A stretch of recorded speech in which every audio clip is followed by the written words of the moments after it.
Pour une fois sous le soleil, les tifosi étaient sortis. Sur les routes du Tour de Lombardie, cette 15e étape sentait bon la classique. Alors, à qui la victoire dans la bataille de Bergame? Encore une fois, les clés du spectacle étaient dans les poches de l'échappée. Le parcours du jour honorait la splendide Lombardie. Le soleil retrouvé, les coureurs serpentaient entre les monts. Ces ascensions redoutables, terre de temps d'offensive, aussi exigeantes à gravir que dangereuses à descendre. Une étape de plus, promise aux baroudeurs, un terrain bâti pour l'aventure, encore une fois une histoire de chat et de souris, où le félin n'aime plus vraiment chasser.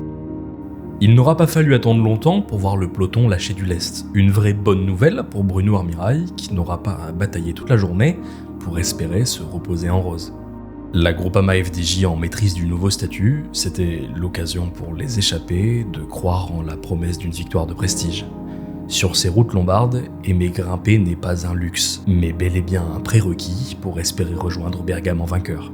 Je vous en avais déjà parlé en début de Giro, mais aujourd'hui encore, les coureurs ont pu faire un passage sur la ligne d'arrivée. Et après des jours bien sombres sous les nuages, la ferveur des tifosi faisait clairement chaud au cœur. Quelle avenue sublime que cette route étroite s'élançant sous le porche, puis serpentant entre la foule. Tous les stades ne sont pas faits de gradins. Aujourd'hui, Bergame était dehors pour acclamer ses champions. Et puisque la course doit avoir lieu, j'en viens presque à être heureux pour tous ces hommes que le rythme effréné faisait craquer. Quand l'idée de victoire s'échappe, quoi de plus réconfortant que ces quelques minutes privilégiées au cœur de la ferveur des supporters. Devant, la dernière longue ascension du jour était le terrain idéal pour faire voler en éclats la force du nombre. Marco Frigo allume la première mèche. Dans son sillage, l'Américain Brandon McNulty attise les flammes. Qui dit parcours de classique dit bien évidemment affaire de spécialiste. Alors, il y en a un qui ne pouvait pas passer à côté d'une telle occasion. Avec un temps de retard, l'Irlandais Benny Lee, déjà formidable vainqueur, s'en va rejoindre la tête.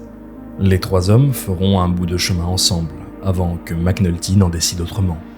C'en est terminé des espoirs de victoire pour l'Italien, mais Benny Lee aime construire ses succès en solitaire, alors il s'envole sur ses pentes. Quelques coups de pédale incisifs plus tard, le voilà déjà bien loin. À ce moment de la course, tout laisse à penser que Benny Lee s'en va pour un deuxième succès. Mais ce Giro est décidément bien surprenant.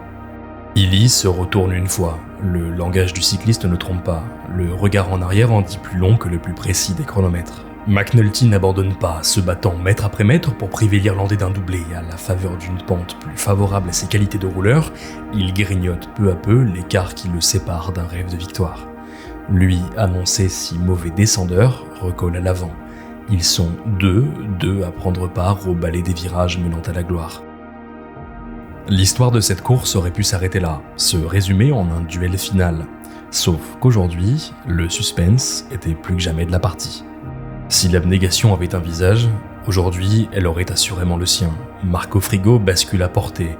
Au bout de l'effort, au bout de ses réserves insoupçonnées que seules ses arrivées savent révéler, l'Italien rejoint la tête. L'équation a désormais trois inconnus. Sur les pavés de Bergame, l'Italie retient son souffle, prête à pousser derrière son héros du jour. Mais la pente est le royaume de Benny Lee. C'est ici que l'écart doit être fait. Sauf qu'aujourd'hui, son trône était menacé. Dans sa roue, McNulty s'accroche. Enfin, puisque cette étape ne devait pas avoir à elle seule le lourd fardeau de départager deux hommes, Frigo revenait dans la danse, une dernière fois. Au bout de l'avenue finale, le voici de retour. Et puis, quitte à jouer le tout pour l'attaque, autant oser croire à l'incroyable. Sauf qu'aujourd'hui, le plus fort était américain.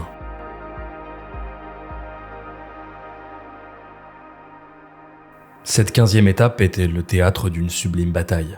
Aujourd'hui, McNulty l'emporte, mais ils sont, à mes yeux, bel et bien trois vainqueurs. Trois coureurs au crédit d'un scénario intense, comme le cyclisme en écrit trop peu. Et j'avoue avoir eu la chair de poule, osant croire au succès quasi impensable de Frigo. Tant pis, les palmarès retiennent des noms, moi, je préfère y voir un bout d'histoire.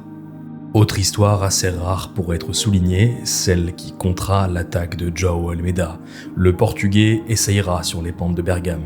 Une attaque trop peu efficace pour créer l'écart, mais bien plus pour envoyer un message à réceptionner en 3e semaine.